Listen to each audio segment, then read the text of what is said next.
Good evening, race fans. Welcome to the famed Indianapolis Motor Speedway, the first track to ever use the name Speedway in their name. And this thing is massive. Everything about Indianapolis is vast. It has a permanent seating capacity estimated at over 250,000, and when you include the infield seating, it gets up to approximately 400,000 seats available for view.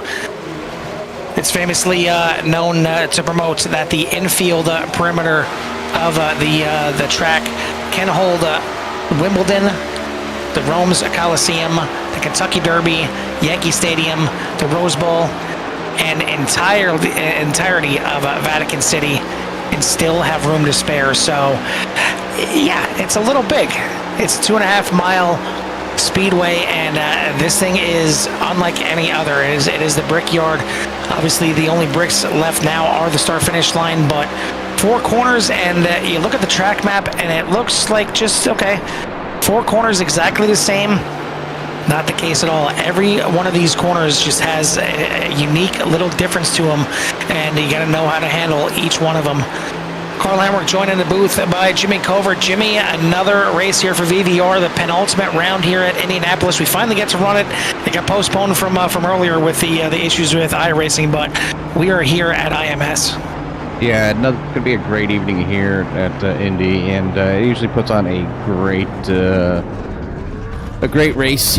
We've seen great battles all the way down to the end here. We're going to be here for 120 laps, I believe, here tonight. So these drivers are going to have plenty of time to figure out how to get around here, how to get fast, and how to keep a hold of their tires and continue their battle for that championship here that's going to end next week at the finale at Iowa, I believe it is. So yeah, these drivers are doing a fantastic job here. Got a 20-plus field again here tonight, and they've been putting on some great racing. So looking forward to another great one.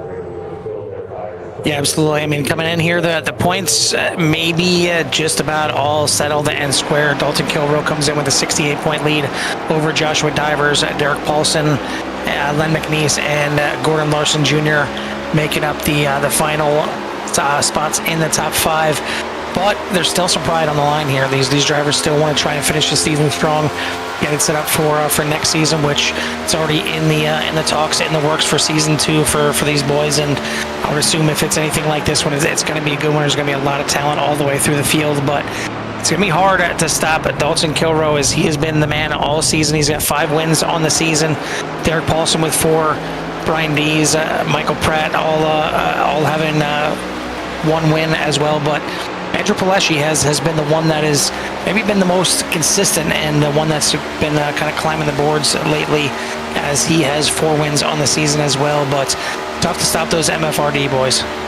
Yeah, it's definitely hard to when you're battling a good team like that, and you do everything you can to try to learn from them and make sure that maybe your next season is just a little bit better. So, I mean, it's always good to have faster drivers out there if you're still learning. Because that gives you something to shoot for, something to watch, something to learn from, and it's only going to make you faster. And it might not feel like it to some drivers as they're continuing the battle for, mid-pack, and there's nothing wrong with that. But when you take the talent that's out here and then you apply it to like an official racer or maybe another league that doesn't have as quite high skills of drivers, you'll find yourself up front more often here. But tonight is going to be a good one here at Indy, and I'm thinking we're going to see some pretty good green flag running. But one thing that I say at every race, them pit stops, man. You really hopefully they got that pit stop down pat, because you can lose a lot of time here at Indy coming down the pit lane, and it's not something you want to give up too much time, especially something as easy as a pit stop. And I say easy, it's just that it has to happen. So we'll see how tonight rounds out as these drivers continue around here. Right now we have 8 minutes of qualifying down, only less than 2 minutes remaining. Robert Kahn up top right now over Justin Lewis, Andrew Paleschi, and Brian Dees. Yeah, I mean, the pit stops, this should be easy. You're not out there doing 180, close to 200 miles an hour out there on the track, you're coming down there 50, 60 miles an hour. So it should be easier, but it's those little tenths of a second that just add up over and over and over if you're not getting the maximum amount down pit road. And probably one of the easier pit roads to get into. You come off of turn 4 and you have some time to get down there to the inside and to get the car woed up, but obviously you want to try and maximize that entry as much as possible and brake as late as possible and get it down there to the pit road speed. The exit, a little bit different though. You got to come out there as you're entering turn 1, but you're down there on the apron, on the entrance road all the way until the exit of turn 2. You're looking at it right there, and it's one where obviously you can be flat foot all the way through turn 1, but you may have to lift a little bit going through turn 2 down there on that safety road before you can get full throttle, and that's again more time that you can make up or lose to the rest of the field. Dalton Kilrow last week out just came up short. 0.011 was the difference as Andrew Palesci got it done at Atlanta. Should have been back-to-back wins for Andrew Palesci. He obviously had the issues where he was leading at Darlington, and then all of a sudden with it was either 2 laps to go or 1 lap to go. I think it was 2 to go. Had a nice sized lead, but the internet gremlins came up and bit him and kicked him off of the server. So again, certainly been riding high is Andrew Palesci, but it's going to be a little tough out here tonight. It's a different style of track. You see him up there right now, qualified in P3, but this is a track where there's going to be, should be a lot of drafting and a lot of passing opportunities into to 1 and 2, but you can also see him in 3 and 1 and 3, but you can see him in 2 and 4 also. Yeah, it's definitely going to be a good race here tonight, though. And you can see here we have 26 drivers on the field here tonight, and we'll go ahead, since they are done qualifying, we're going to go ahead and run down the qualifying row or start lineup here. And right now it is going to be Robert Kahn on top tonight. So that number 28 is going to start out front with Justin Lewis alongside in that front row. Then Andrew Palesci we talked about, and Ty Marasco occupy row number 2. Row number 3 will be Brian Dees and Brandon Meir. Row number 4, Dalton Kilrow and Tyler Hilton. Row number 5, Derek Paulson and Joshua Divers. Row number 6, Mike Taylor and Mike Hasty. Row number 7, Gordon Larson and Cade Green. Row number 8 is going to Maxwell Caldwell and Hemi Gardini. Row number 9, Len McNeese and Robert Smith. And then the rest of the field, starting with row number 10 there, be Ray Courtney with Tim Lee. Row number 11 is going to be Eric Blount and Michael Pratt. And row number 12 is going to be Tim Williams and Douglas Johnson. And Michael Eden will be rounding out your 26 car field here tonight in Indianapolis. Yeah, good start for Robert Kahn. His first pole on the season. His average start just under 5th place, so he's consistently qualifying up there at the front when he's out here in the field, as this one is going to be his 6th race on the season for Robert Kahn in the 28th. But Lewis, Palesci, again, 2 guys that have been up there towards the front. Marasco has been up there towards the front plenty as well.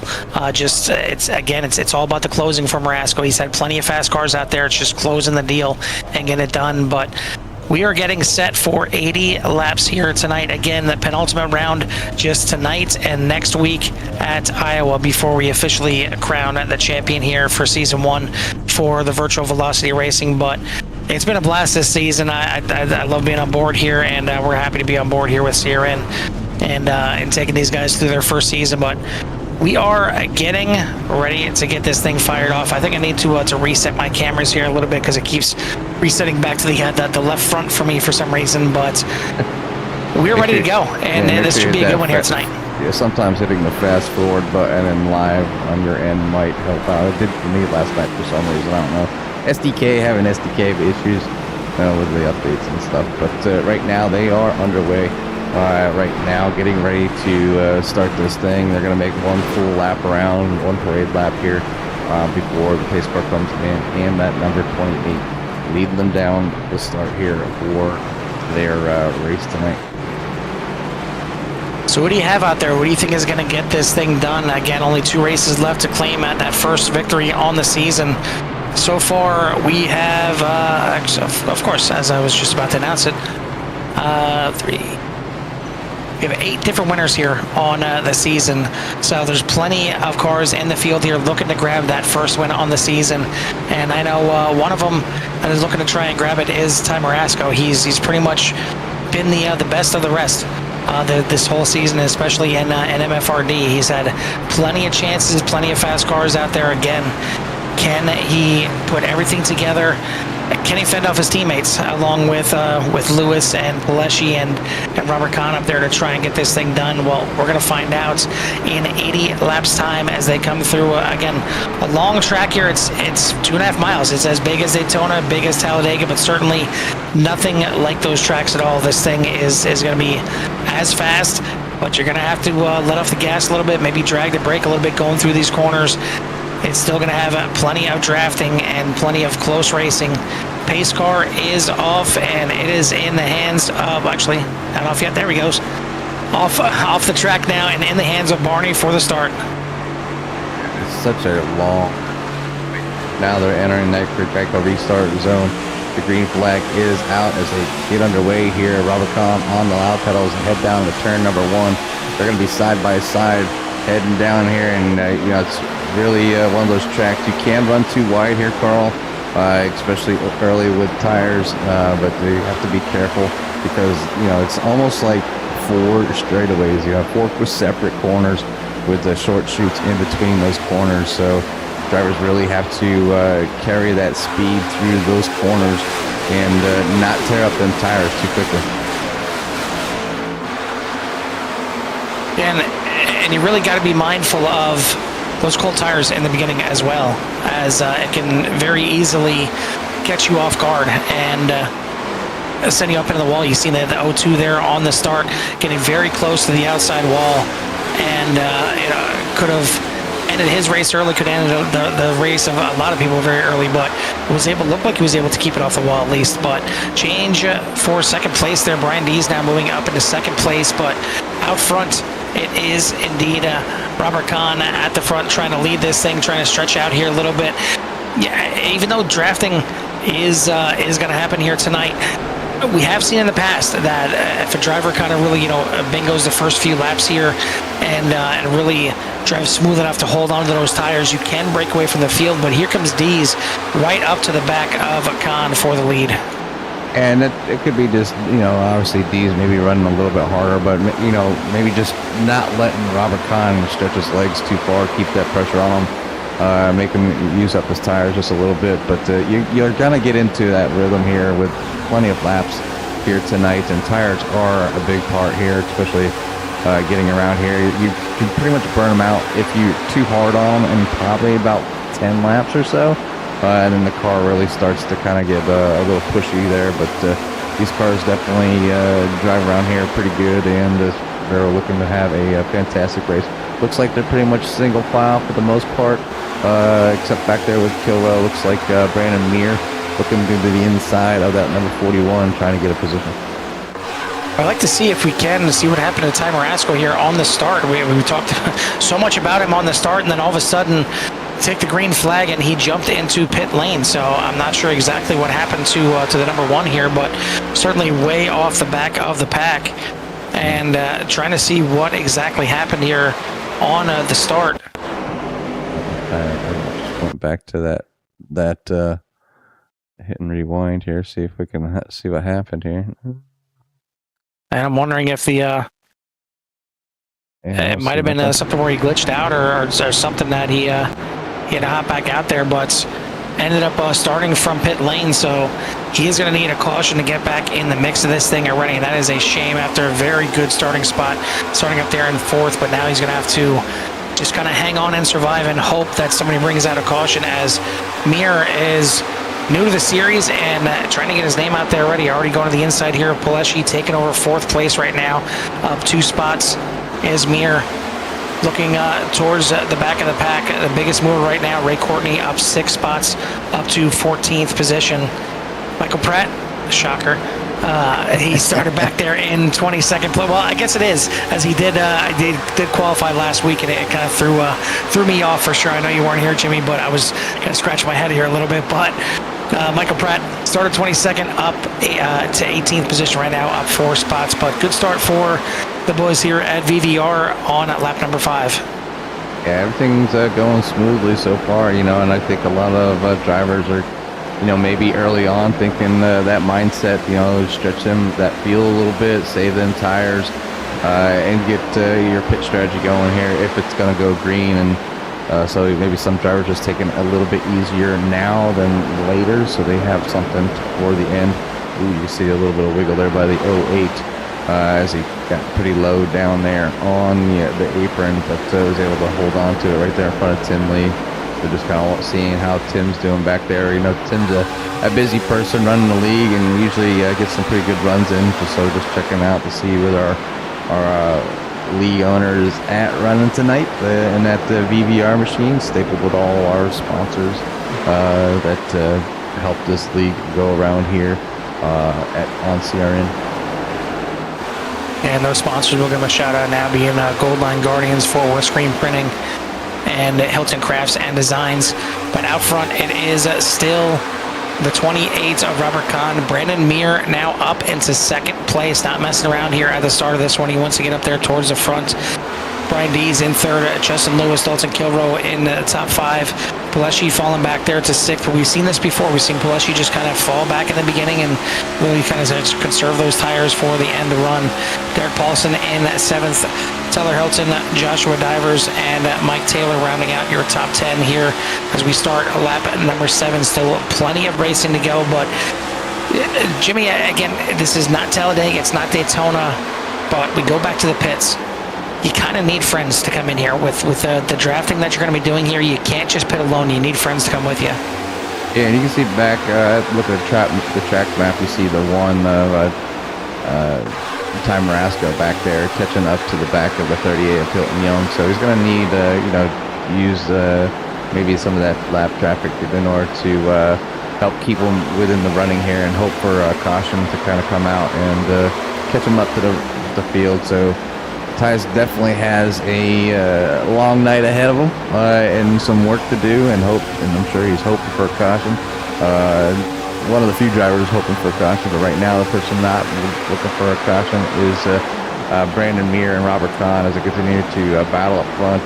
Brandon Meir was out front for a little bit, and Robert Kahn took the lead back. So a little bit of battle going on in the front, and that's what a lot of drivers behind them like to see. It's going to slow them up or burn up the tires, or even use a little bit of more fuel, but some good racing so far, as it looks like pretty much the whole field is single file, except back here with Hemi Gardini looking down to the inside of Gordon Larson. Oh, excuse me, Cade Green. They just made it by.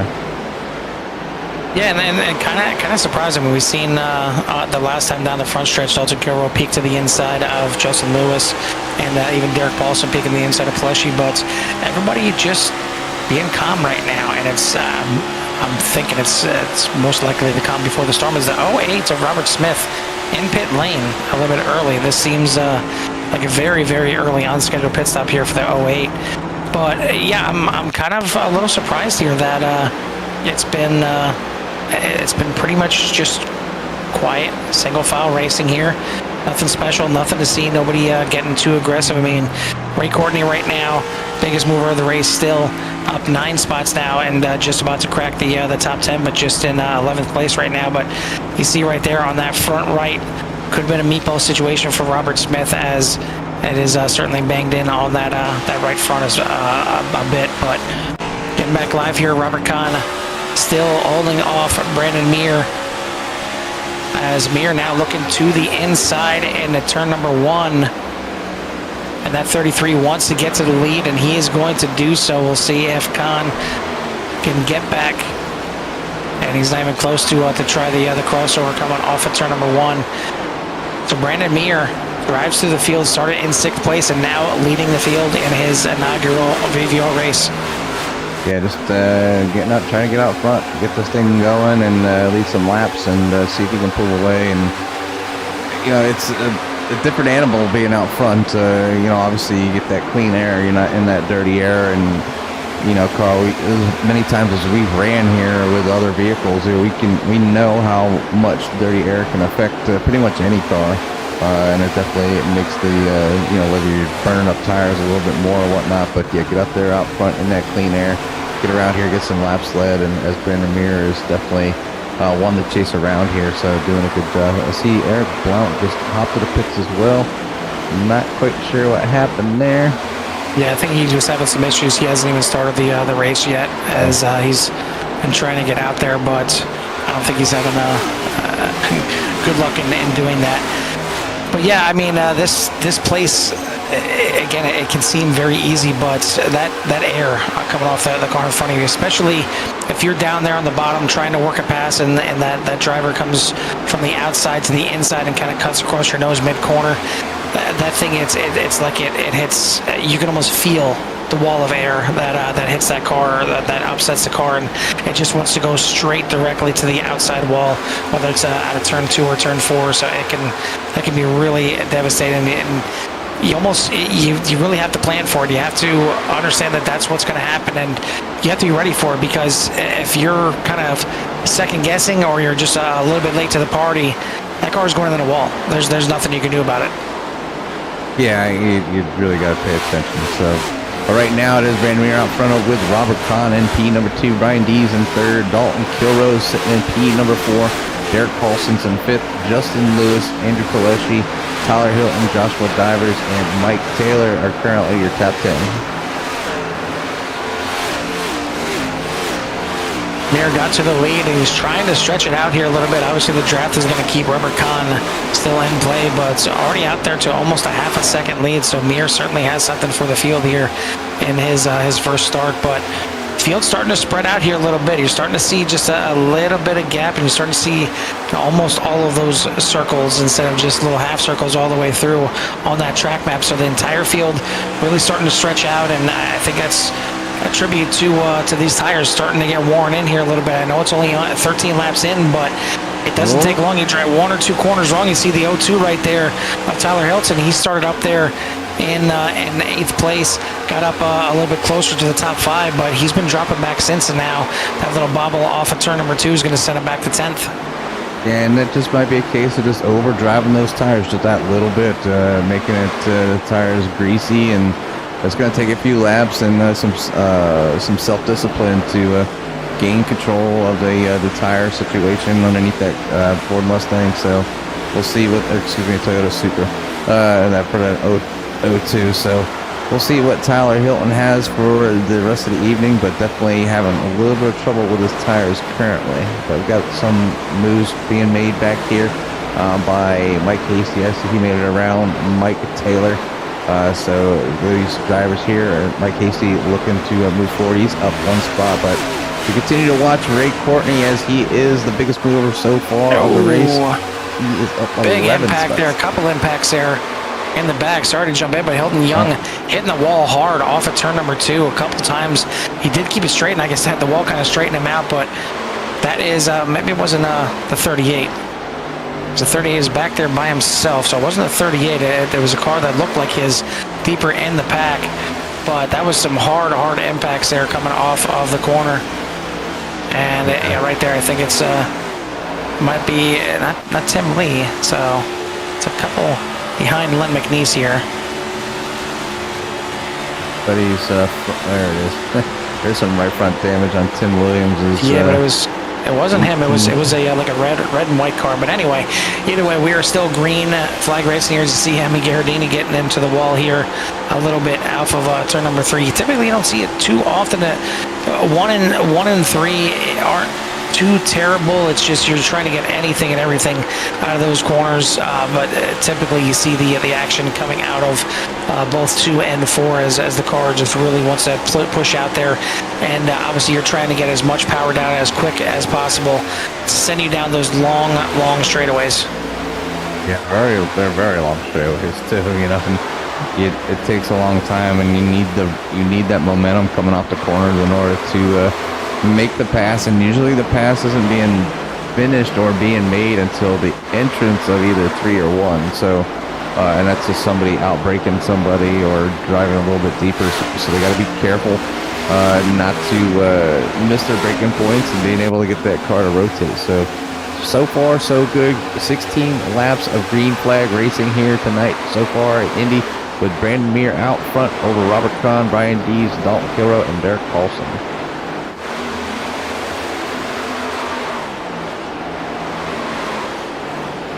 Yeah, really good start for the guys here at BVR, and not a shocker, obviously. I mean, these guys have been putting on some green flag racing week in and week out. I mean, it doesn't matter what track they're on, if it's a short track, a road course, a big old track here like IMS. It's great racing. And trying to look here at the lengths of these straightaways here, because I mean, it feels like each of these straightaways are a mile each, and the other little short chutes are a quarter mile, but it's actually 5/8 of a mile, or about 1,000 meters, is how long the long, the front stretch and the back stretch are, and then 1/8 of a mile is what the straightaways are in between 1 and 2 and 3 and 4. But I mean, 5/8 of a mile, that's longer than some tracks that we go to on the schedule here. I mean, yes. there's some short tracks that are only a half mile, so it gives you a little bit of perspective. And we said how much that you could fit in this infield here. I mean, that's staggering.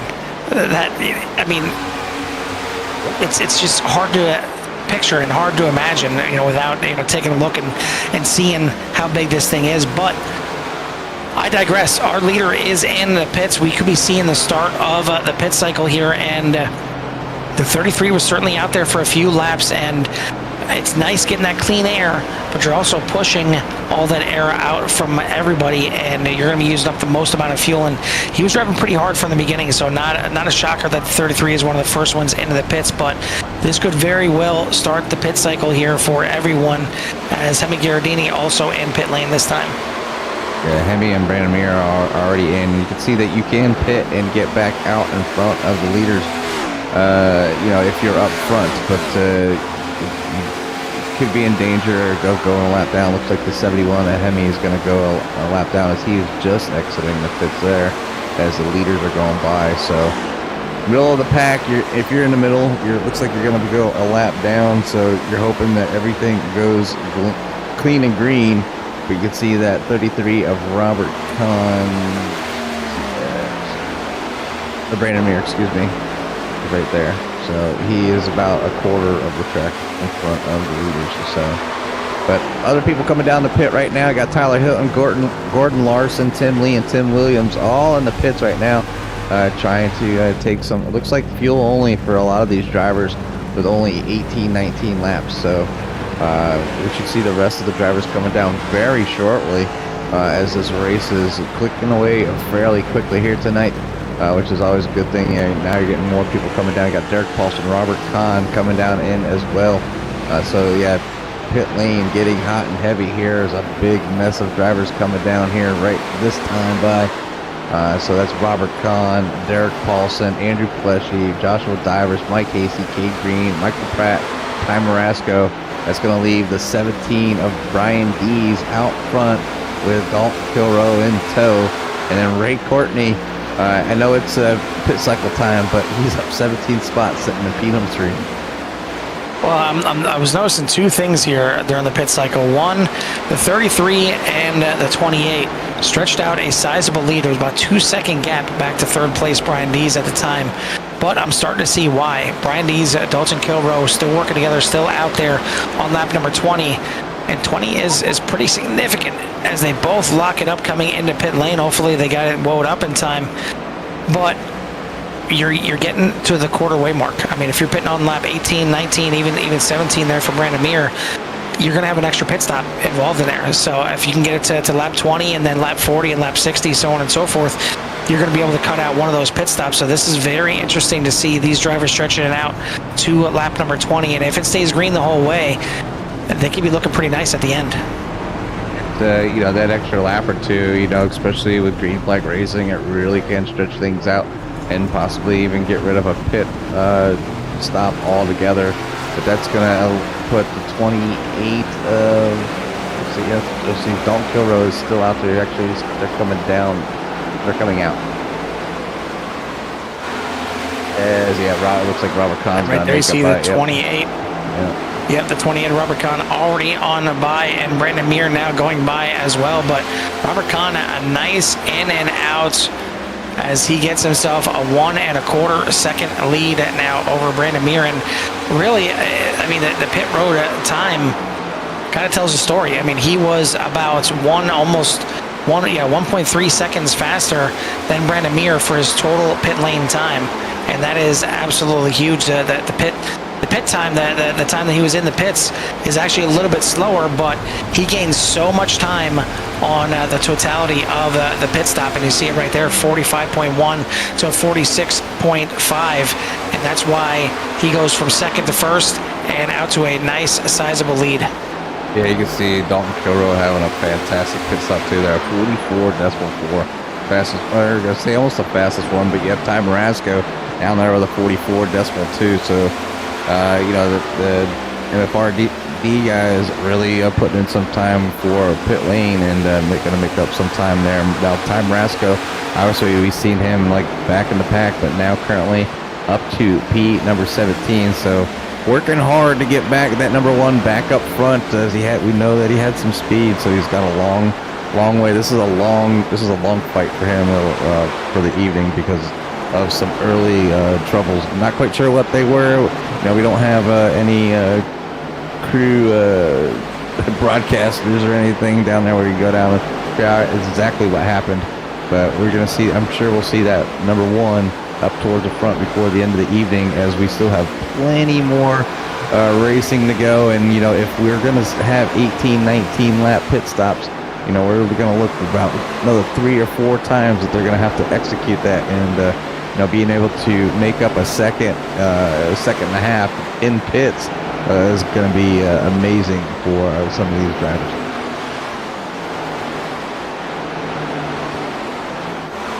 Robert Kahn, Brandon Muir, Dalton Kilroy, Brian Dees, and Derek Paulson are your top 5 right now. But yeah, I mean, I know it's early to be talking about pit stops, but I feel like that's going to be the story to tell here by the end of this thing if it goes green. I know it's still, again, plenty early, but if you're looking at 2 pit stops for some of these drivers that pit on lap number 20 compared to 3 pit stops, you're seeing that you're losing about 3/4 of a track just in pit stops. So if you can just kind of back off the throttle a little bit and coast a little bit, you can save that fuel and get all the way to lap 40 and then to lap 60. That's going to be absolutely big. But out front, Robert Kahn had a nice sizable lead, and it's getting bigger. It is out to almost a 2-second lead right now over Brandon Muir, who's got about a 1.25 seconds over Dalton Kilroy, who's starting to close in a little bit. But you know, as Jimmy said, pretty much everybody just taking fuel on that last pit stop. They want to save those tires for these next couple runs, and so far so good. But you see those dots, for the most part, have spread out pretty much here, especially in the front half of this pack. And we've got some stretching out all the way back to looks like 10th place. That's when you see the rest of the group kind of coming there, and big old gaggle there right behind 10th place. But pass here as Ray Courtney goes to the inside and gets around Gordon Larson. But you mentioned Ty Marasco again. He had to start for the pits for whatever reason, but he has at least caught the field, and he's starting to make his way through the field. So he's clearly got a fast number 1 out here, and maybe this is what he needed. As a big impact there with the outside wall for Michael Pratt. That is going to send him back there, and I would not be surprised if that is some wheel damage to that machine, as that was a major impact coming off of turn number 2. Yeah, some heavy right front damage on the number 77 of Michael Pratt, as he was doing a pretty good job. Up 5 spots, is currently sitting in P number 17, so he's going to have to work just a little bit harder. Might be a little bit slower, but he's going to bring it right down into the pits. And where's he stuffing? Where's he at? No, he's going to double pits, yeah, so he's going to try to get some of that damage repaired. Maybe take that fast repair here early. Off-cycle pit stop, but at least he'll be trying to get on that, stay on that lead lap here. So he's coming down this pit stop. We'll see if he takes a fast repair. And he does, so he'll probably top off on fuel. Oh, he's going to take some tires. So, you know, there's maybe he didn't have a chance to make that change, but now he's going to be out there. Now we're going to see the difference here with 26 26 lap newer tires as the leaders are coming down past them right now.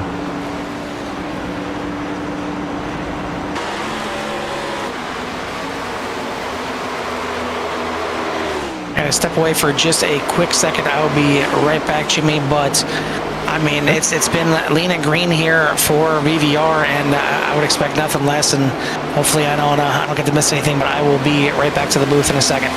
Yeah, as Carl takes a break, step away for just a minute. We're up front. Robert Kahn is out front with a nice 3-second lead over the number 33 of Brandon Meir. Dalton Kiro sitting in P number 3 right now, being followed closely by his teammate, the number 17 of Brian Dees, sitting in P number 4. Derek Paulson, another MFRD driver, sitting in P number 5. Andrew Pileshi in the Smart Food Popcorn Machine, and currently in P number 6, is falling back just a few spots from the beginning. But might be thinking a little bit longer game as people are trying to maybe stretch this thing out and maybe alleviate a extra pit stop. Obviously, a caution somewhere in here would really throw things for a loop or out of the whack. But Tyler Hilton sitting at P number 7. Justin Lewis down 6 spots as well. Is currently sitting in P number 8. Ray Courtney, he is up 11 spots. As you can see right there, Michael Pratt coming in. He has the new tires, and now he needs to take advantage of those tires here. And because he came in, he had that trouble with the wall. He's going to definitely be off cycle, but that's okay. We'll see if he can get that number 77 back up front, get his lap back the hard way, and move forward. And then, but back there in P number 10 is going to be Kay Green, and then number 19 Toyota or Rev Sport Machine. And then you have Gordon Larson sitting there in P number 11 and then 00. Ty Marasco up to P number 12, so making great progress so far. He was able to make it around Joshua Divers in number 57. And Len McNeese, Mike Taylor, and Mike Hasty. You see these drivers fight each and every week.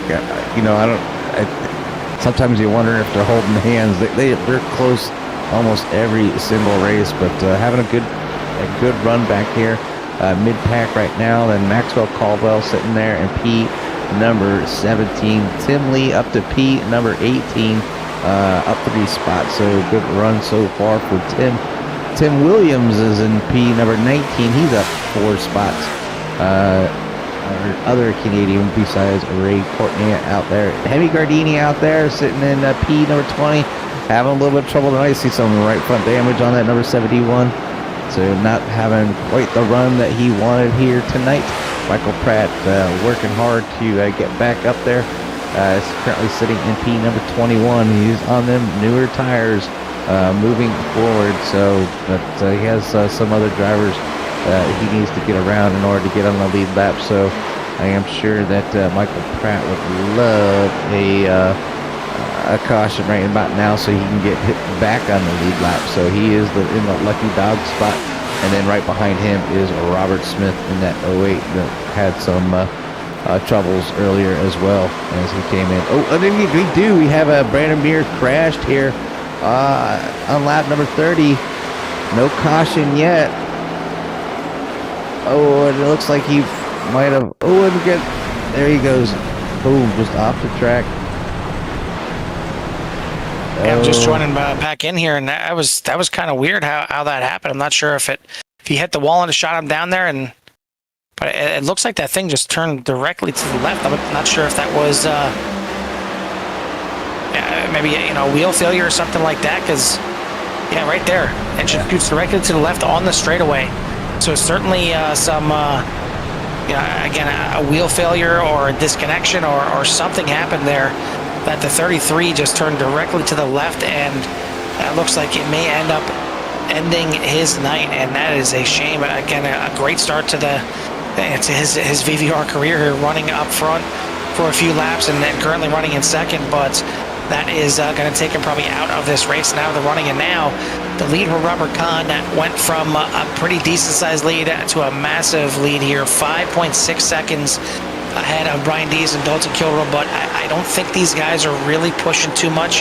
They're playing that fuel game. They're trying to stretch this thing out again to try and reach the halfway point at this time. They're trying to get to lap 40 so they can set it up to only need one more pit stop after that. So We'll see how it plays out here. Robert Kahn, though, is in the lead, and maybe he's just trying to drive away enough that that extra pit stop isn't going to matter for him.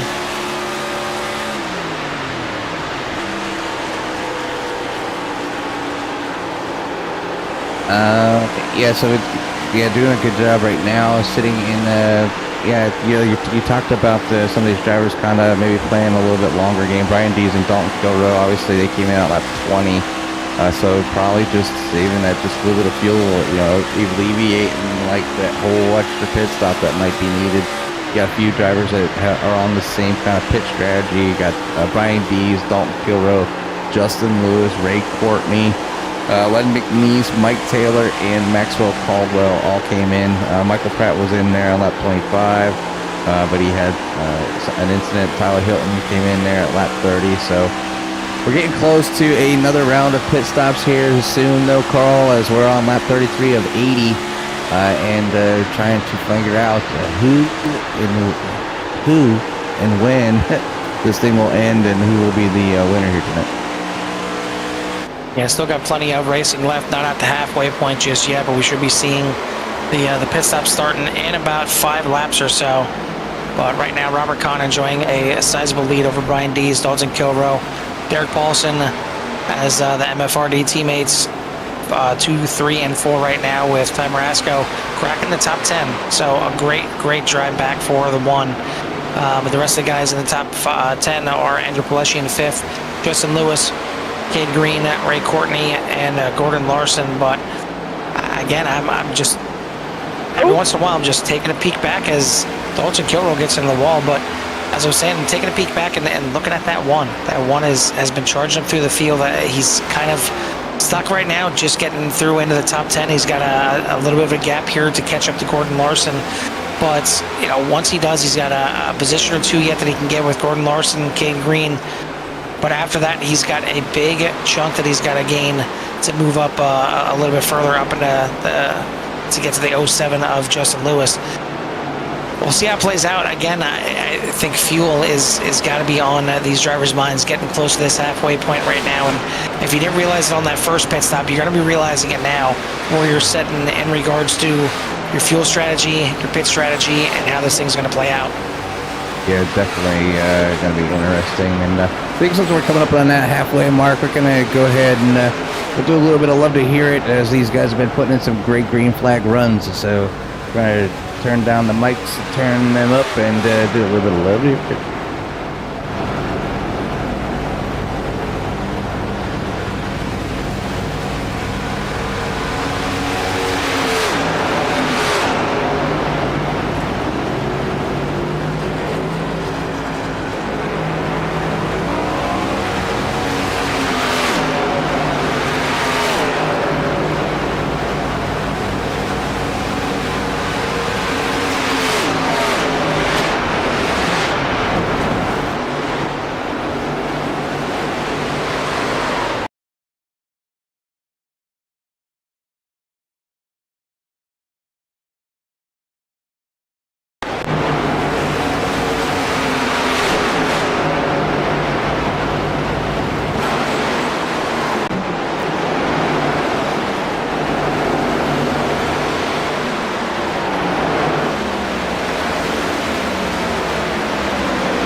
and Sights and and Sounds here of VBR here. We're both kind of in a little daze, just kind of sitting back and listening. It's great just sitting back and listening to these next gen cars rip around this beautiful super speedway here. We are under the next set of pit stops here, and we've seen a few drivers stretch it out past 40. You see right now a few more coming in here on lap number 41, but our top 4 have not come in yet at all, and that is Brian Dees, Dalton Kilroe, Justin Lewis, and Len McNeese. They're still out there on the track. Everybody else has hit pit road and has made their second pit stop. Robert Kahn coming in on lap number 38. Tyler Hilton come in on lap number 30. He was off sequence from the start here, but he's kind of worked his way back up through here, and maybe a different pit strategy could end up paying dividends for the O2 here tonight. But now we will see your current leader, Brian Dees, locking it up, coming into the pits. He's going to come in. His teammate Dalton Kilroe going to come in. We'll take a look. Justin Lewis now coming through at turn number 4. You hear him sound like he was even clutching in and coming out of turn number 4, but he is going to bring the 07 machine into the pits. But it's very key. These drivers making it past halfway. There were quite a bit of cars, and I mean, pretty much about 90% of the field that did not make lap 40. So if this thing stays green, they're going to have to do some heavy saving in the second half of the race to make it only on one pit stop. Yeah, and that's what it takes so much discipline, Carl, to execute a fuel strategy, especially when you're saving. And if it's just a lap each time or 2 laps or whatever it may be, it does take so much patience. Like, you can drive faster, you can drive harder, but that in the end that the ultimate goal is to not have that one extra pit stop. There is a lot of time. I mean, you look at those times that they were down in pit lane. I mean, it's 50 seconds. 40, anywhere between 50 and 55 seconds that these drivers are coming down and spending down in pit lane. That's through pit lane, their pit stop, and then leaving. So it's a lot. That's a lot of time. So you can almost fall back a whole minute from the leader, and when they came out, you'd be fighting for the lead right there. So that's a lot of time that to give up and to be able to work with. And if you can get good pit stops and stretch it out just a little bit, you'll fall in that window where you don't have to take that one extra stop. So we're gonna have a lot of drivers either super saving this time by, or it's going to be different. And plus they got new tires, so they're going to be almost forced to maybe even run a little harder. So maybe saving fuel this time by might be even a little harder. Yeah, and granted, we talk about the pit lane times. It's going to be shorter for those drivers that have to take that extra pit stop, because all they have to do is take a little bit more than a splash and go to make it to the end of this race. But I mean, you're looking at the pit times there. These drivers were in the pit lane for about 14-15 seconds, taking those 4 fresh tires for a total pit lane time of 52 seconds, roughly. 37 seconds is what you're going to spend roughly, regardless of how much time you are spending in your pit stall, whether it's just taking a splash and go, whether you're taking tires or not. It's going to take 37 seconds to enter pit road and then finally rejoin the track. So either way, you're throwing that out of the out of the way. So for guys like Robert Kahn here, he's got a nice sizable lead, about 8.5 seconds right now. But clearly, you add on 37 seconds to that, it's not there. He's got to try and figure out a way to get this thing to the end now. Jimmy, if you're in this situation, if you see that there's quite a few cars that can possibly make this thing on one more pit stop, and you know that you're in a situation where you're going to need to pit 2 more times, how do you split that up? I mean, do you come in early? Do you come in and take that splash of fuel and then try and run that thing all the way to the end? How do you play this thing out? I catch a lap car and I turn them, and that cause a caution. Jimmy, we are live, by the way. Sorry. No, definitely. You gotta hit your arm, don't you? Coolant water, yeah. Right. Yes, my leg, my throttle's stuck. No, these drivers aren't like that. So basically, Carl, I mean, you just gotta, if you're that fast, then push it. Just hammer or pedal to the metal and just push it. And it is what it is for the evening. And you should have thought about fuel execution a lot earlier. And that's just kind of one thing that you weren't banking on. I mean, it's not every race that these drivers have been able to go green from the start to the finish. So maybe some of them thought maybe a caution would come out, and it would really throw the pit stop strategy kind of out the window for a lot of these drivers, especially now. So, but in either way, I'm going to step away for just a quick second, and I'll be right back. As I got some candles that need to be blown out by one of my children, so I will be right back in just a few moments. Absolutely. I hear you. Happy birthday from the CRN family to the Covert household here tonight, as son's celebrating that birthday tonight. But taking a look here at Team MFRD, missing one guy, and that is Ty Marasco. He's made it up into the top 10. He's actually in 8th place. So again, hell of a fight back from the one. He is the only one up here, not with these guys, but 2nd, 3rd, and 4th, Dees, Paulson, and Kilrow, trying to get this thing all the way to the end. Dees seems like he's been the one, sacrificial lamb, if you want to call him that, kind of running out front and pushing this air for his teammates right there this entire race, and he's still getting some pretty good run out here. And actually, Dees and Kilrow have been the one that have been running together and pitting at the same time. They both pit on lap number 41. Smack dab in the middle, Derek Paulson. Maybe that's why he's in the middle. They're trying to get him back on strategy. He pit on lap number 39.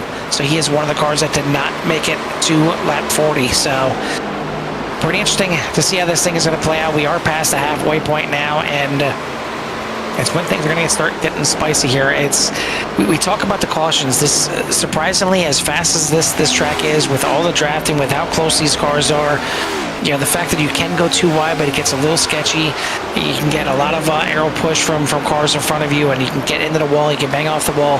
With all that being said, more often than not, this thing usually goes pretty green, no matter what cars you have here at Indianapolis. And I think the yellow, I don't know what you want to call it, parameters or whatever from iRacing are a little bit more lenient here. And a lot of times, if a car smacks the wall out of 2 or 4 and kind of slides down the track, if it's not anywhere clear on the racing line, the yellow flag does not come out. So we haven't seen too many of that. We've seen a few guys smacking off the wall, but I haven't seen anything really, wrecking loose or anything like that. We've seen the incident there from the 33 earlier of Brandon Muir, who is back out there on the track. Unfortunately, way back there in 22nd position right now, but all cleaned up, and looks like whatever issues he had are back working again. I mean, it's not often you see a car just turn left in the middle of the straightaway, but that's what you've seen as he drove down into the infield. But out front by 8, almost 9 seconds, Robert Kahn is trying to run away with this thing and try and figure out what he's got to do with that last pit stop, but he can figure that out later. Maybe he gets lucky and gets a caution, but right now it's been 49 laps of green flag racing.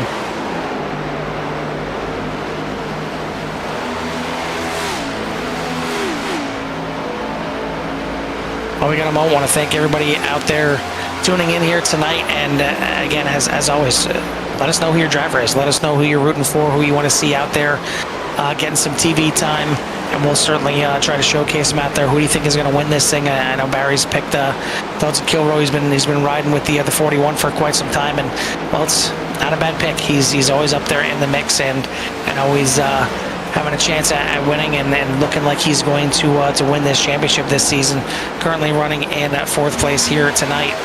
But thank you to our sponsors once again, Hilton Crafts and Designs, Goldline Guardians, and Fort Worth Screen Printing, for everything that they've done for the series here this season. And thank you to Tim Lee as well. I mean, there's a lot that goes on to running a league, and Tim right now running pretty well, just outside the top 10 and 11th place right now.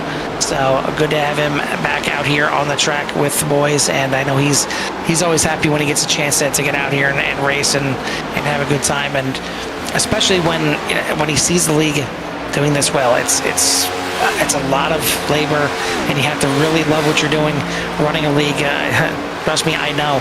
But when you see your league doing well, it's almost like, you know, you're kind of raising another kid, and you're seeing that kid do well and flourish, and that's what he's seeing so far here for the first season of VVR. It's been a lot of really good racing, a lot of quality talent out here, and yeah, there's been some mix-ups, there's been some, you know, some heated moments, but you have that. Of course, you have that, and luckily it's gotten squashed right away, and we got back to some really good racing, and it's been great racing out here tonight. 50 laps now in the books. They're on lap 51 right now, and it is Robert Kahn, Brian Dees, Derek Paulson, Dalton Kilroe, Cade Green, your top 5. Then you got Ty Marasco now up into 6th place. Ray Courtney, Andrew Palesci, Justin Lewis, and Joshua Divers, your top 10.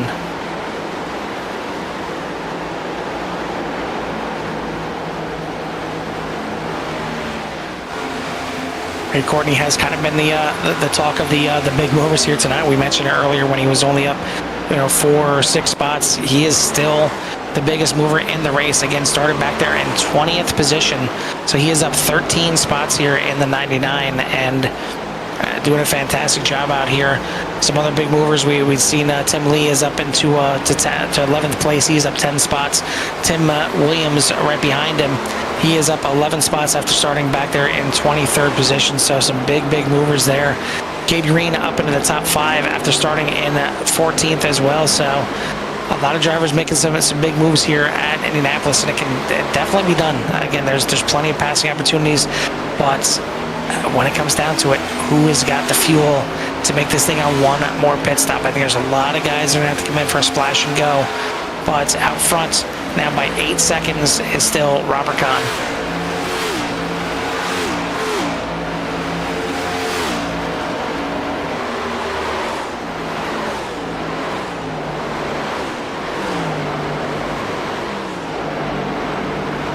Up on board with Robert here, and ride along for a lap and listen and see what he's doing, if he's doing any kind of fuel saving up front or if he is just hammered down.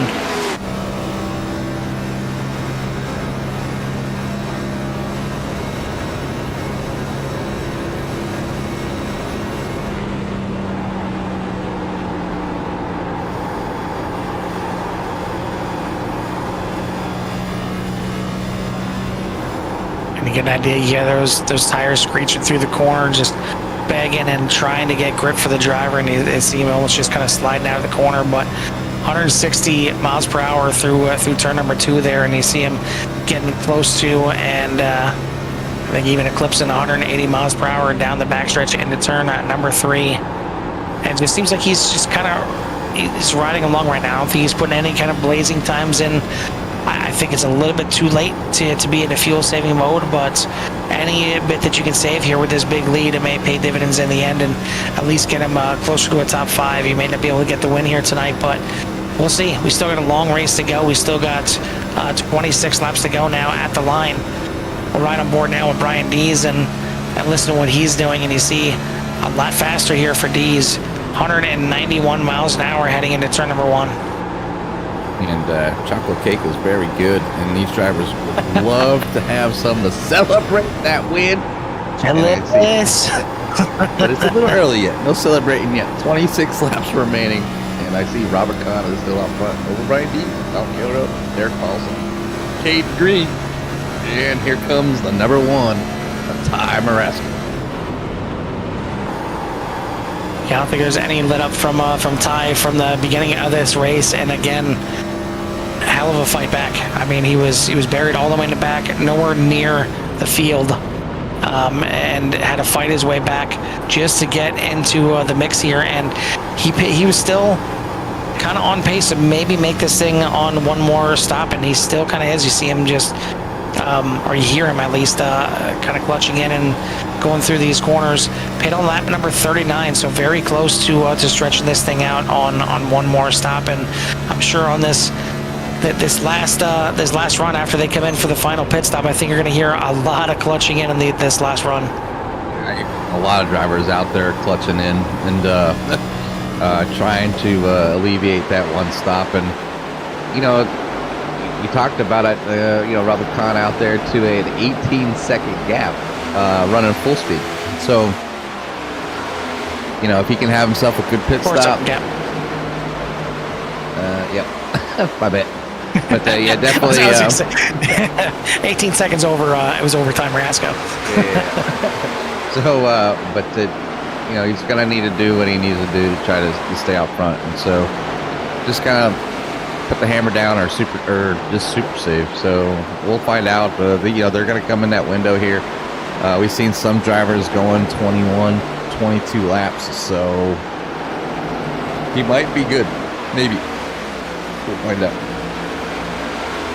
Well, he's going to have to make it to 20 to go or damn close to it to try and stretch this thing out. He has certainly been sacrificing on this run. We've seen him out there to almost a 9-second lead at one point, and he has kind of coasted his way back to the field as Dalton Kilrow now leading over Brian Dees in second place there. And those guys back there running in the mid 53 second range. Robert Kahn has been running in the 55 or the mid 55 second range, and we'll take a look at the lap times the last few times by, and you see right there the chunks of time that Kahn is giving up to try and stretch this thing out as far as he can. I mean, it's probably better now than having to stop. So even if he falls behind Kilrow, Dees, and Paulson that are running nose to tail, at least he'll get himself a lot better finish than if he had to pit. So if he can manage to stay out there to get for enough fuel for the remainder, he'll be good to go. But he's definitely got to save. And these drivers, we've seen people come in as early as 18 laps, Carl. So, that's just telling you how much these drivers aren't really going all out. So if somebody can get into with 18 or less than 20, yeah, he's gonna be so short. Yeah, that's not going to happen right there. 23 laps to go, and in that comes Robert Kahn. Cade Green came in on the lap before, but now out front, MFRD may have bingoed this thing again, and sometimes teamwork makes the dream work, and it's looking like it's pretty good right now. But their third teammate right there, Derek Paulson, is the one that they gotta drag along here and get him back on that strategy again. He pit 2 laps earlier than his 2 teammates here, so they've got to try and get him to that 20 lap to go mark. And how about this? MFRD now 1, 2, 3, 4 is Ty Marasco up there in the 4th place with this pit cycle starting right now, but he is quite a ways back, about 14.25 seconds behind 3rd place right now. But I think at the end of the day, he's probably not happy at whatever the situation was that cost him to start from pit lane, but he's got to be damn happy to his drive back here. I mean, it's pretty much a win if you look about the outcome of how far he's come forward and how far he was back. I mean, he was almost pretty near a half a track back behind everybody, and with the good pit stops that he's had tonight, just putting on a stellar show. Just a bad break, bad start, but to come away here with a decent finish, definitely a better showing than he was probably hoping for a start anyways, and could have looked at a possible win with as fast as he's been going. Almost got into Michael Pratt there as Pratt got into the wall, and that's what he doesn't want to have happen. I mean, he's the odd man out teammate-wise right now, but he doesn't want to be the one that brings out the caution, because his teammates do not want to see a caution right now. They want this thing to go green. If this thing goes green to the end, they have a chance, but Derek Paulson now has to pull off and jump into the pits. You see Ty Marasco there in the background. He's coming off into the pit lane as well. 20 laps to go. May take a little bit of saving on this last run to make sure they get it done, but out front, Dalton Kilrow looking for yet another win here on the season. He was kind of gifted one 2 weeks ago at Darlington. Just came up short last week by .011 to Andrew Pileshi, but it is looking like the 41 and the 17 could be running this thing out for the win if everything falls into their hands here on at the last 20 laps to go. They should be good to go if they can make it around one more time. Looks like the 41 is going to, the 17 is not. And again, we talked about it, Brian Dees led a lot of laps in front of those 3 cars, pushing that air, using up that fuel, and I think the sacrificial lamb now has to come into the pits with 19 to go. Kilrow is going to be able to take a little bit less fuel and he may be looking like another checker flag in the future. Yeah, and with only pretty much 18 laps that are remaining, Carl, I mean, Dalton Kilroe is looking at possibly being able to, run all out the rest of the way too, and not have to save very much. Because like I said, those first few, that first round of pit stops, we see people coming in at lap 18, which is big. Yeah, I think the guys that are running hard were coming in on in 18 laps, so that's what he's going to have on this last run. He's going to be able to run hard the entire way. The next competitor that is still out there, Justin Lewis, still coming down the backstretch, 30-plus seconds behind Dalton Kilroe, to the point where he could stay out for another lap, and he may not be able to pass Dalton Kilroe, because Kilroe may be out for the pits again already. But still some guys scraping the wall, still banging off the wall a little bit. This thing is far from over when we're talking about all this strategy and the pit strategy and who can make it all the way to the end. Well, caution would certainly throw things up into the air and really shake things up. But Justin Lewis going to stay out there one more time. He is going to pass Dalton Kilroe, who's just pulling out of his pit box right now. So Lewis most likely will come in this time by. He'll be able to take a little bit less fuel, but he has got a lot of time to make up. Yeah, it's going to be a lot of time, and hopefully he'll be able to come out and run. He should be able to run pedal to the floorboard. So we'll see if that's enough. If 18 laps is going to be enough time for Justin Lewis to catch up to those MFRD guys.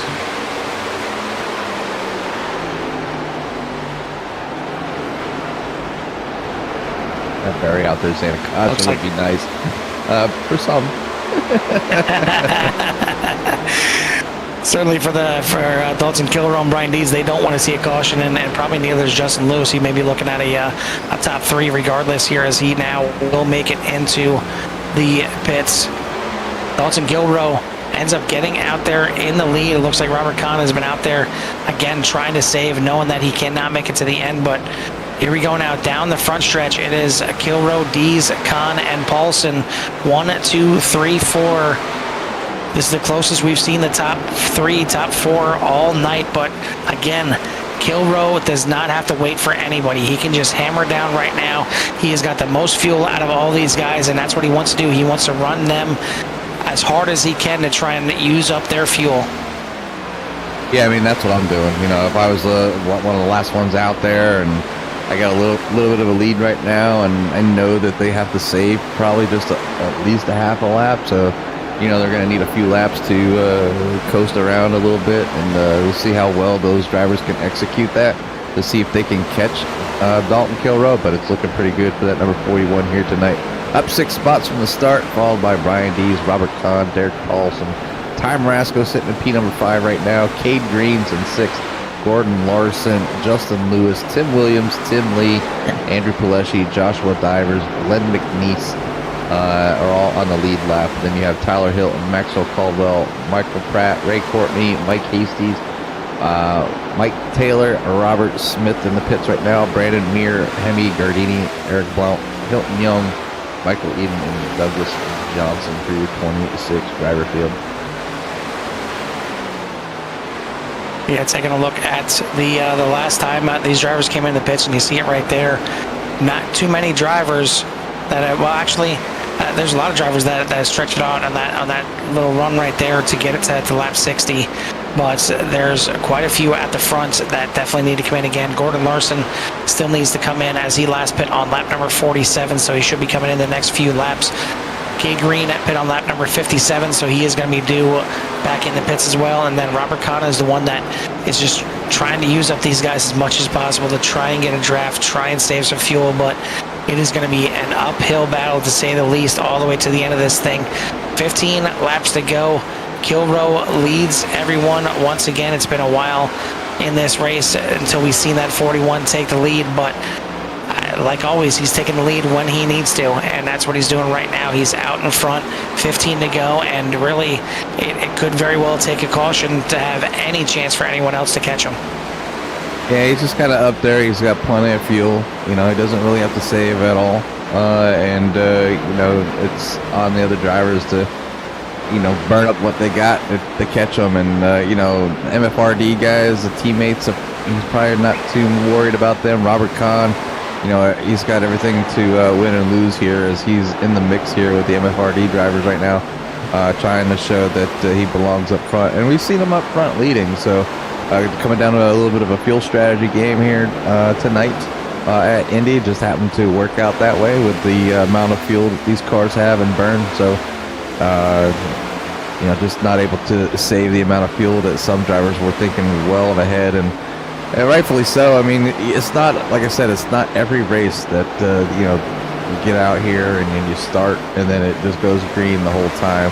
You have to pit like 4 times or 3 times at least, to and not have any cautions in the middle of all that. So great drive for all the drivers out there, no matter where they finish, because this is a pretty challenging track, and especially to manage the tires, the fuel, and all that stuff by yourself, more than likely is a feat in its own. Rakan got a bit loose coming out of turn number 1 right there, and now he's possibly going to lose 3rd place, as he's able to hold on just barely. And I think Derek Paulson doesn't mind sticking in behind him right now, because he just wants to save a little bit of fuel. He pit on lap number 60, so he's got to make sure he makes it to the end. He doesn't necessarily want to get ahead of Robert Kahn at this point. Ty Marasco is in that similar position. He pit on lap number 60, so he's got to make it run for 20 laps on this last run, but again, all the way up into 5th position after being buried in the back of this field, having to start from pit lane. But you see now he has made so much of a gain. He's back on the same straightaway as leaders, and really, all in all, not that far behind everybody. He is only 11.5 seconds behind the leader. So what could have been? Once again, you say it for the one, and he's only got one more race after tonight to try and grab that first win on the season. Yeah, it's one of those long seasons for the one, searching for that win, being at a track maybe they liked and just a bad start. So just a little bit of bad luck this season.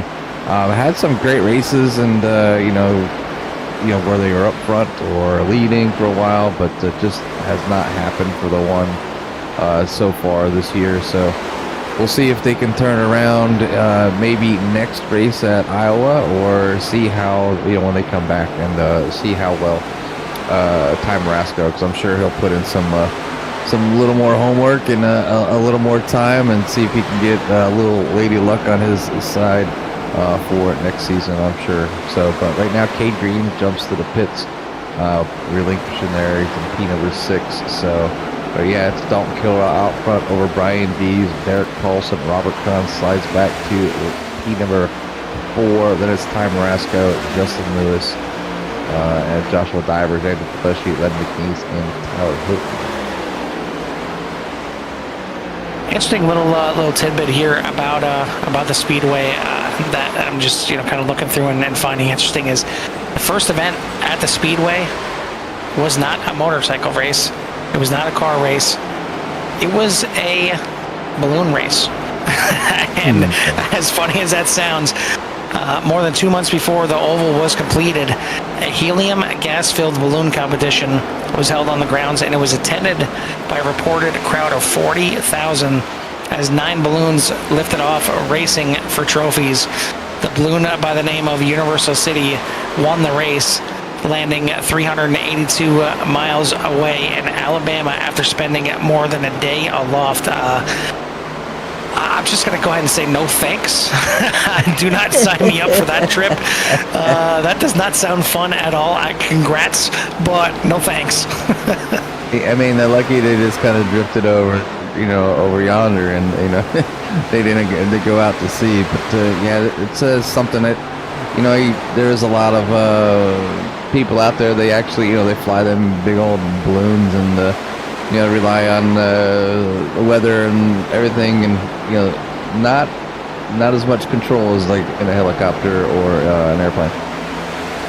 No, I mean, I even think about like sailing. I mean, just boiling it down to something that is still done a lot today. I mean, sailing, you're going by the wind, and maybe I haven't done it enough or hardly at all to understand how to control it as much, but you're not really 100% in control, and I'm not saying I wouldn't do it, but I don't like not being in control that much. I mean, even when I'd go sailing over helium balloon flying any day. Yes.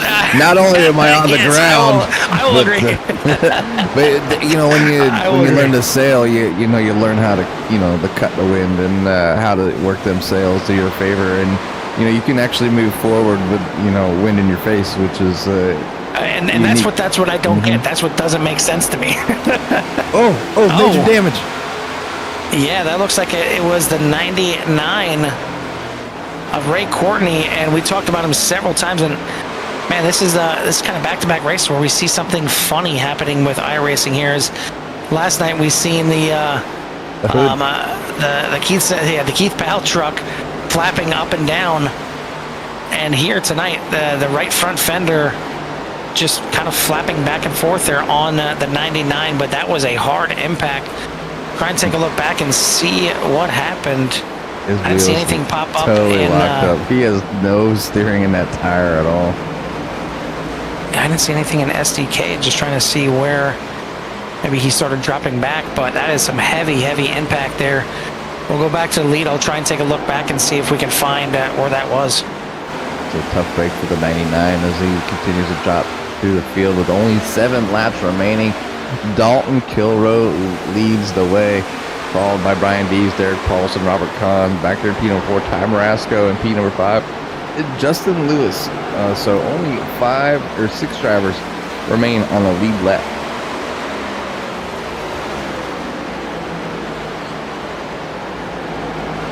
Yeah, unfortunately not seeing anything right now. I don't want to just rewind it to see where that was, but that was a hard impact. Maybe here we'll be able to see. Already taken back, so we'll try and take it back real quick and see where exactly that happened. I'm guessing right out of turn number 2, since he had to limp that thing all the way around, and actually out of turn number 1, you see him loose. And I almost seemed like, I mean, he was fighting that thing going into turn number 1. It's so, I mean, it could have been the brake. Did he have a tire go down? Yeah, possibly. Those cars are so hard. Right there, got loose. Got loose in turn out of turn 1 and just fighting it back and forth, and then the hard impact right there. But again, no caution. That is going to save these drivers out front. Dalton Kilroe out to a 3-second lead. You got to look way back there for Brian Dees in second, Derek Paulson in third, Robert Kahn now in 4th place, and you see he has dropped off the pace majorly. He is trying to limp this thing home, save all this fuel all the way to the end, but Ty Marasco is coming, and he is going to try and sneak away and make it an MFRD 1, 2, 3, 4. He's got 5 laps to do it, and at the pace that he's running compared to the pace that Robert Kahn's running, it's definitely a possibility. Yeah, I'm not sure when, let's see, Ty Marasco was last in on lap 60. So, could be in that case of hopefully he has that 5 laps in that tank as well, so he's got to save, but he sees another position there as he goes by the number 28 of Robert Kahn to pick up P number 4, but does he have the fuel to make it the rest of the way? And how about the gap right now between 5th and 6th? You take a look at 5th right here. You see that orange number 07 on the track map? That is 6th place, almost a half a track behind. The top 5 out there, a half a track ahead of 6th place. It's mind-boggling to think about that at this point in the race, but we've got 4 laps to go, and barring a late race caution, it looks like MFRD is going to make another statement here this season. They've been making them all season long, but looking to take 1, 2, 3, 4 here tonight, and on a night that Ty Marasco had to start from pit lane for whatever reasons, he has fought back and I guess secured his spot on this team for next season. I mean, maybe they gave him an ultimatum, and a little bit of wiggle there by Brian Dees, but with Derek Paulson with 3 laps to go, those two drivers, the teammates, are switching up positions as Derek Paulson moves into P number 2 around Brian Dees. Like I said, I seen that bobble, but you see this Paulson there, and that number 16 getting a little sideways, so getting a little pressure from the teammate to see if he can get it back. And I think the lap, with only 3 laps remaining, I think the gloves are off between teammates there, Carl. You know, whether you're either going to make it or you're not. Well, Brian Dees has got 1 extra lap of fuel, so will that come into play at all? And you see now Dees is going to pass Paulson once again, so I'm not sure how much Paulson's been able to save here running behind Dees for so many laps, but these guys have certainly fallen off the pace. 4.5 seconds now up to Dalton Kilroe, so it is the Kilroe show at the front. Brian Dees, Derek Paulson battling out for 2nd and 3rd. Ty Marasco is another 12 seconds back in 4th place. And then Robert Kahn, as you see, has certainly dropped down the pace as much as possible. And now you see in last lap, it was about a half a track in between. Well, Kahn is really slowing up the pace here to try and make it all the way to the end. And the 07 is starting to get a little bit closer, still another 11.5 seconds. But, I mean, this last lap by, Robert Kahn running a 1-minute lap time. So about 6 seconds off the pace. It's going to be close. If he has to run that 1-minute lap time these last 2 laps, Justin Lewis, 6 and 6, that equals 12. I'm mathing, and that equals 12, and that's going to be enough to get him to the end. But white flag is in the air. The 41 down into turn number 1, looking for yet another win here on the season. It's been a heck of a season so far for him. And he wants to finish his season off strong. He doesn't want to just win the championship. He wants to stop the competition the way it seems. And he's been doing so all season long. Looking for, I believe this is a win number 6 here on the season for the 41. Just got to make it through 2 more corners to grab that victory. He's got to feel good that his teammates are back there behind him, and they're looking like they're going to finish 2nd, 3rd, and 4th right with him. But out of turn number 4, he could clutch it in from here. Dalton Kilroe is going to be your winner here at the Brickyard. And certainly, if he's not official, I'm going to call it official. He is going to be your champion this season. Yeah, it's pretty much in the bag now. Only 1 race remaining, but great battle before the rest of the field there. Oh, what happened to Derek Paulson here at the end? Ooh. And he collects Ty Marasco. Oh, what's going on, boys? I don't know if he's got the fuel. Yeah, he does. He gets it back going here. What happened at the end of this race? Len McNeese gets sideways, takes out the 16. He may end up getting a DQ for that because of the unsafe entry. He was inside the yellow cones right there. He tried to reverse it, and then right here goes to the outside, but that's where Ty Marasco was. Luckily, Marasco driving fast enough to get along by him. Ty Marasco going to end up coming in P number 3. What a podium finish for Ty Marasco. Been quite a while since we talked to him. This was different for sure, and I'm not sure what the official finishing order is going to be. Like I said, it looked like Paulson was inside those yellow cones, and that may end up being a penalty here for him after it's all said and done. Yeah, I seen him coming by there that he is 1 lap down. So once this goes official, we'll see what this looks like here. We'll try and bring up the race results here, and yeah, still a little funky. I think some guys still finishing in because of some guys out. It's not going to be in there quite just yet. Yeah, we might have to pull up the iRacing. Possibly from the race results here. Yeah, right there, race results. Derek Paulson can end up finishing back there in 6th position. Wow. So Robert Kahn is going to grab 4th. Justin Lewis in 5th. Joshua Divers, Andrew Palesci, Cade Green, Tyler Hilton are going to round out your top 10. And looking through the rest of the order, you got Gordon Larson, Maxwell Caldwell, Michael Pratt, Tim Williams, Tim Lee, Mike Hasty, Len McNeese, Mike Taylor, Brandon Meir, and Robert Smith, your top 20. And then Hemi Gherardini, Ray Courtney, Eric Blunt, Hilton Young, Douglas Johnson, and Michael Eden rounding out your 26 car field. But Jimmy, wow. That's about all I can say for that finish. I mean, if you're gonna finish a race like that, it took all race to get an incident to happen, and it was just a tough break, and just trying to get off that corner, and just lost control, and kind of tough break there for Derek Paulson there. So, but kind of a gift to Ty Marasco. I'm sure that when he gets up here to talk to him, we can talk to him about how much of a hindrance the whole race was, as he had to battle all the way back. So, great finish there for the number one, as we'll talk to him here shortly, and then. Obviously, congratulations to Dalton Kilrow and Brian D. So MFRD, take a 1, 2, 3, and then go down to the rest of the results when we got time. I'm still my timing tower is still saying Derek Paulson's in fourth. Yeah, we got our top three up here now, ready to get their interviews. And first, we'll bring in the number one here of Ty Marasco, and Ty. Clearly, this was going to be a podium finish for you here tonight. You started in fourth position, and it looked like a podium from the start of the race, right? No. Actually, we had technical issues before the race. We had to start from the pits. We didn't get out to the grid.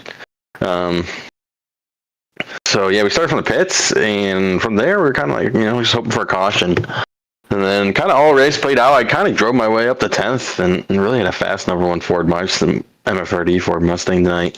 And drove myself up to 10th, and then with some fuel mileage, got myself into 4th. And then coming to the last lap, I don't know what happened. I heard it was some bad racing, and definitely just passed my teammate coming to the line for...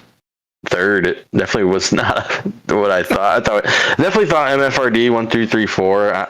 In my book, I'm still going to count it, even though I know for some reason Derek was black flag, even though he crossed the line fourth.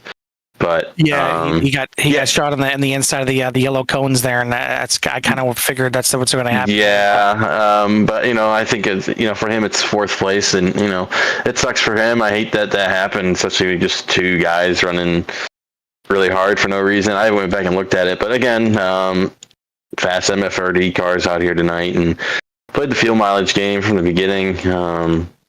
Not really. I mean, kind of. I was kind of pushing hard in the beginning, and just to gain some track position after starting in the pits, but definitely in a fast car. Wish I would have started fourth, and probably would have had a chance for the win, I think, if I started fourth. So, but we'll take third. Can't complain about third when you start from the pits. And there's no cautions. So yeah, I mean, how debilitating does that feel when you come out of the pits? And this is a track. I mean, it's not a super speedway, but you really need to be in that draft. You really need to be up there with the guys, and it took you quite a while just to even catch anybody to be able to draft with. So the fact that you were able to save any kind of fuel and get back on the the quote unquote correct fuel mileage here tonight, that was a drive in itself. Yeah, a lot of clutching. I'm going to tell you, a lot of clutching. I didn't really have any fuel partner. I didn't really have any drafting partners pretty much the whole race. Because even when I caught those guys, I mean, they were just slower, and I just passed them, and I could have saved more fuel, but I was like, I had to play the game where I got to try to catch these guys, and I also got to save fuel, where they are, all together, so they can save fuel together, But I think we played it well and got ourselves in the podium, and it was going to be a fourth place finish, but still, I can't complain about a fourth place finish, especially starting from the pits, and even when I started from the pits, I was probably 12 something seconds back from the field, and that I never really lost that.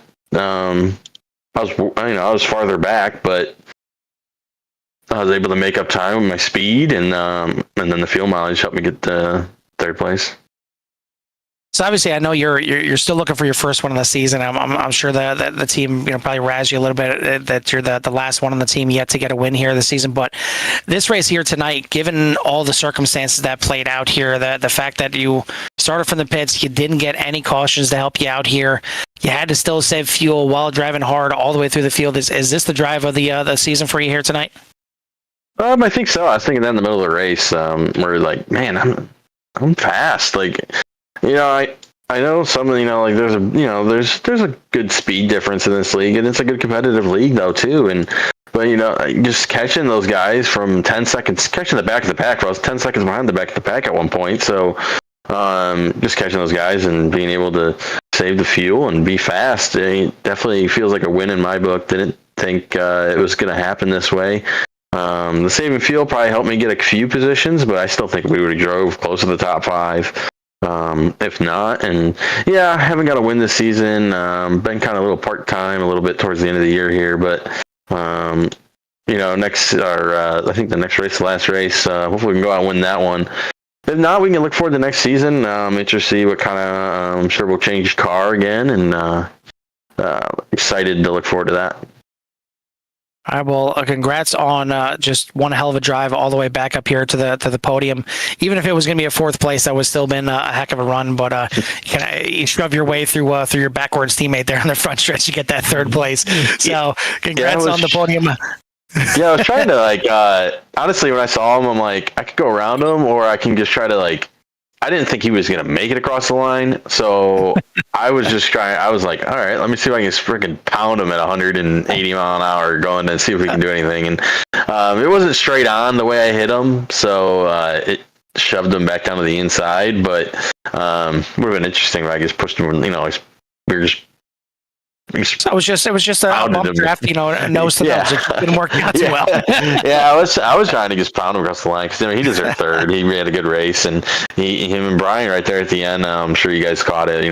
Really good battle. Yeah. Glad to go back and look at that one. I wish they would have just battled clean, and probably would not been talking to you guys, but top 4, we'd all been happy. MFRD 1, 2, 3, 4. I'm still gonna say it is that in my book, but that it will take 3rd.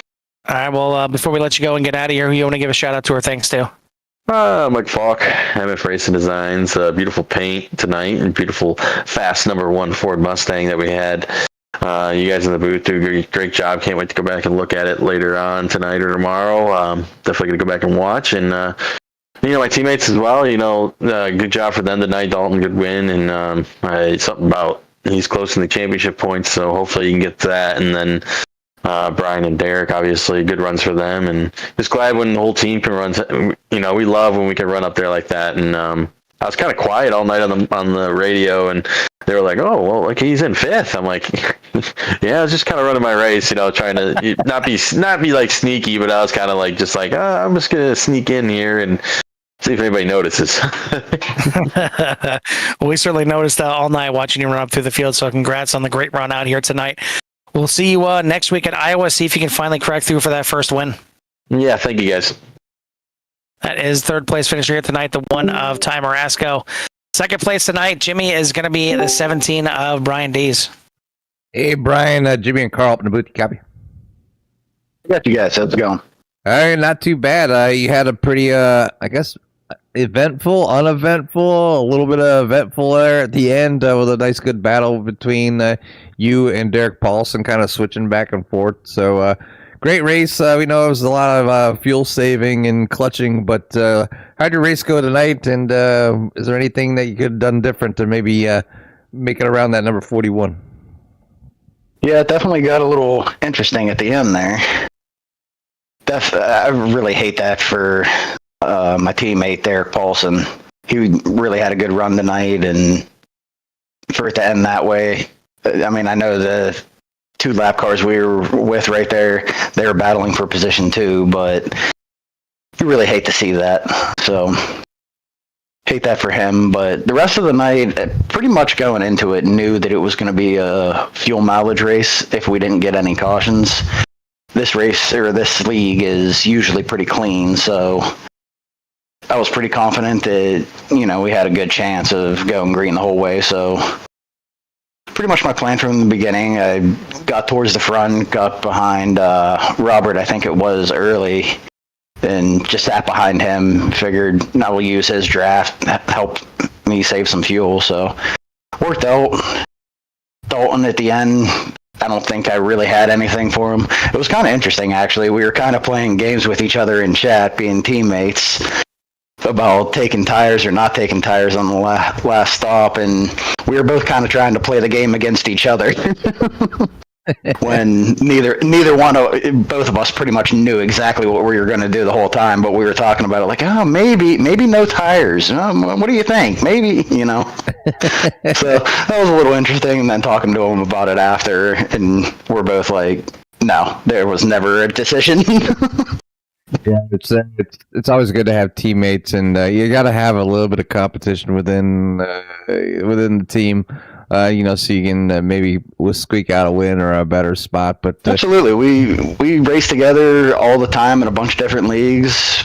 We'll try to help each other out, but when it's race day and it's go time, the gloves are off. It doesn't matter if we're racing against each other. We probably race each other harder than we race anybody else. We all definitely want to take home the banner, so to speak, for the team. So you guys have been doing one heck of a job keeping that one behind you, but he almost came away. You finished in P number 3 due to events that happened there at the end. But his start from the pits and then just being so far back was just kind of a mountain that he actually overcame and had a good finish right behind you. But you walk away tonight, then the second place finisher here tonight. You got one more race at Iowa for the season. So what are your odds of a great finish or even a possible win next week? Iowa's a strange track for me. I look at it as basically a short track, and I'm not good at short tracks. Oh, well, that's one of them that every now and then I'll run good there. Every now and then I won't. It's like that in Bristol. Bristol, for some reason, is the same way. Every now and then I can run really good there. But I don't know exactly what it is. But yeah, definitely looking forward to it. Looking forward to putting on a show at the end of the season.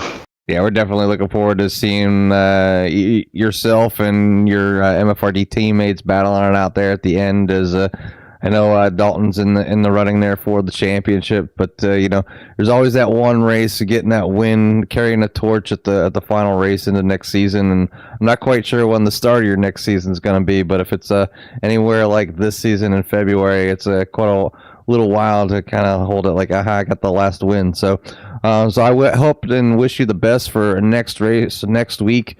But before we let you get out of here tonight, to celebrate with your friends and family, we'll give you a little time for any shouts for that number 17. Yeah, definitely got to thank all the league sponsors, Gold Line Guardian, Sport War Screen Printing, Hilton Crafts and Design. Got to thank you guys, definitely, Core Racing Network. You guys are some of the best. Always love going back, rewatching the races.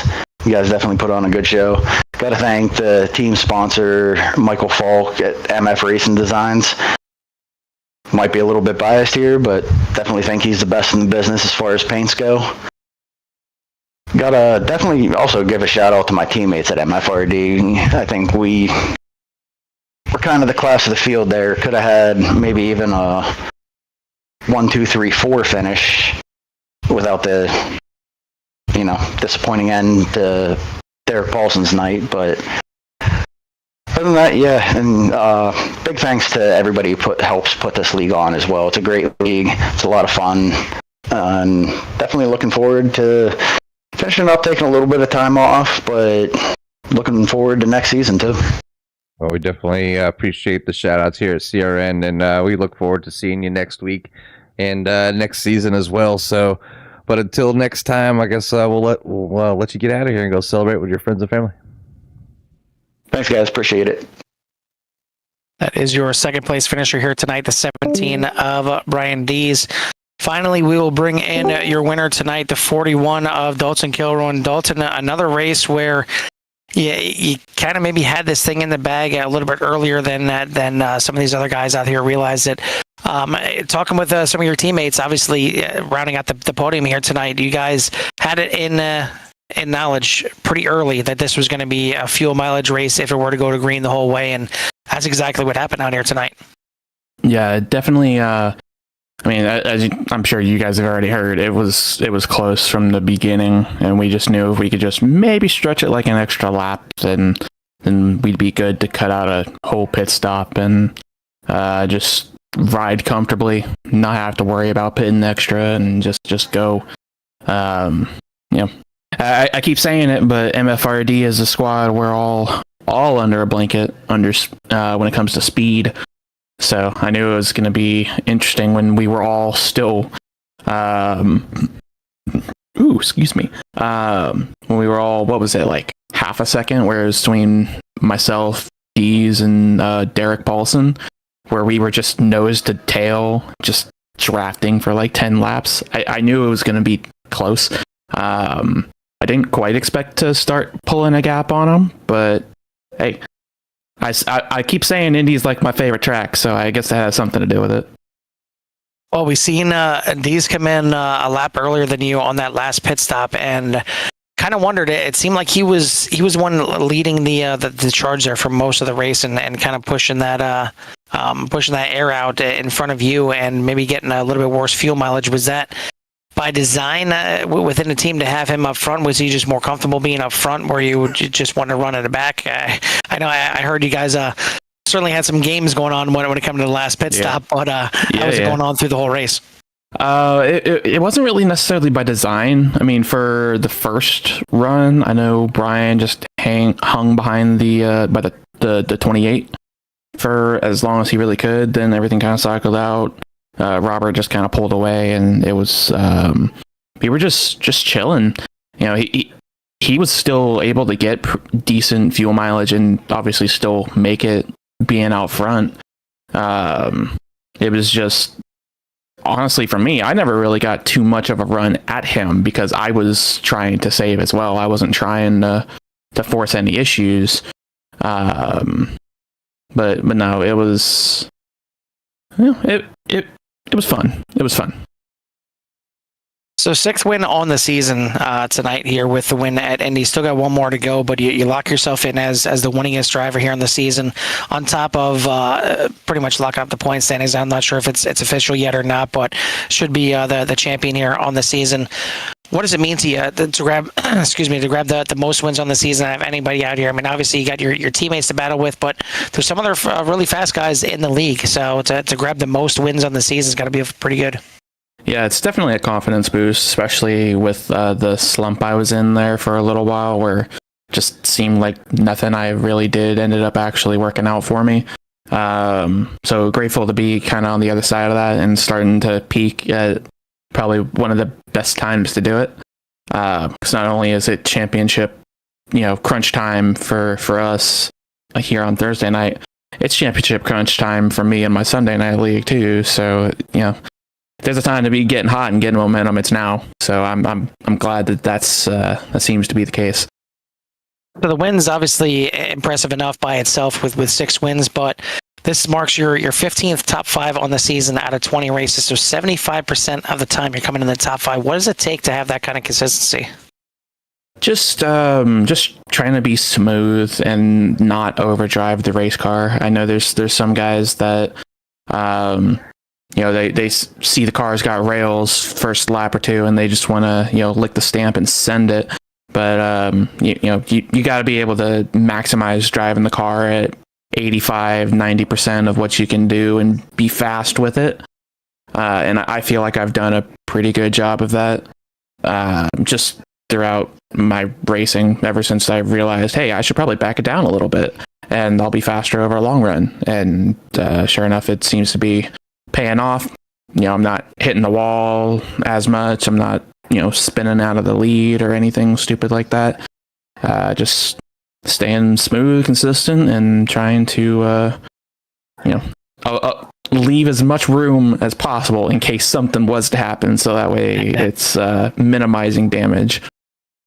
I know the old saying "slow is fast" certainly applies on the road courses, and you see it a little bit easier when it comes to the lap times there, lap in, lap out. But it really applies to the oval races here as well when it comes to conserving those tires and making it for the entire length of the run and having good laps. And you've been doing it race in and race out here. So congrats again on win at number 6 here and unofficially the season champion. So we'll let you get some time to give any shout outs or thanks that you may have one more time. Yeah. I know y'all probably get sick of hearing it, but I got to thank everybody else at MFRD. We have so much fun while we're racing. We might give each other a hard time, but we have a lot of fun. Just kind of going back and forth with it. Got to thank the league sponsors, Gold Line Guardians, Fort Worth Screen Printing, Hilton Designs. Obviously, you guys for doing the broadcast for us. Excited to go back and kind of watch how things played out.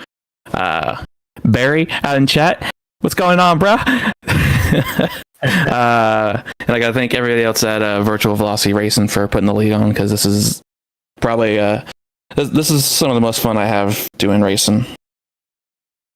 Well, it's been fun watching you all season, and it's been some pretty good dominance out there. And, not just the wins, but like I said, the top fives have just been amazing this season. So congrats on the success so far. We got one more race to go. See if you can get win number 7. But in the meantime, go celebrate with the teammates. 10-4, man. Thank you all. That's your winner here tonight, the 41 of Dalton Kilroe. Jimmy, another one in the books here. We've only got one more race left on the schedule. We head out to Iowa for the final race of the season, and I've been kind of looking forward to this one for quite some time. I know the championship may be locked down and all sorted out, but Iowa as a finale, it sounds different, and I'm really excited to see how this in some cases. No, definitely looking forward to Iowa, just like you are. I know this week they were supposed to have an off week, but I chose to fill it with Indy, and I'm glad they did, because it'd be something that not race this track from at all. So I'm glad that the VVR decided to do it this week. But yeah, congratulations to Dalton Kilroe, Brian Dees, and Ty Marasco for the 1, 2, 3, and then your rest of the lineup here. You got Robert Kahn, Justin Lewis, Derek Paulson, Joshua Divers, Andrew Pileshi, Cade Green, Tyler Hilton, Gordon Larson, Maxwell Caldwell, Michael Pratt, and then Tim Williams, Tim Lee, Mike Hasty, Len McNeese, Michael Taylor, Brandon Meir, Robert Smith, Hemi Gardini, Ray Courtney, Eric Blount, Hilton Young, Douglas Johnson, and Michael Eden. Just want to give all drivers a shout out, because without y'all coming out here to put on these great races and give the fans something to root for, it wouldn't happen. So thanks for showing up every week. Look forward to seeing everybody out there at Iowa. Yeah, thanks to Hilton Crafts and Designs, Gold Line Guardians, and Fort Worth Screen Printing for the sponsorship here and everything that Tim Lee has to get this thing prepared for these great races every week. Certainly, I'm looking forward to digging up some of the track facts for next week at Iowa. I don't think I can really top a helium balloon race from Indianapolis to Alabama, but we'll see what we can dig up. I mean, it's going to be interesting, but hopefully everyone out there tunes in for that one again. If you haven't done so yet, hit that like and subscribe. Get you in touch with everything this year and has to offer. But for Jimmy Covert and myself, Carl Handwork, we'll see you at the track.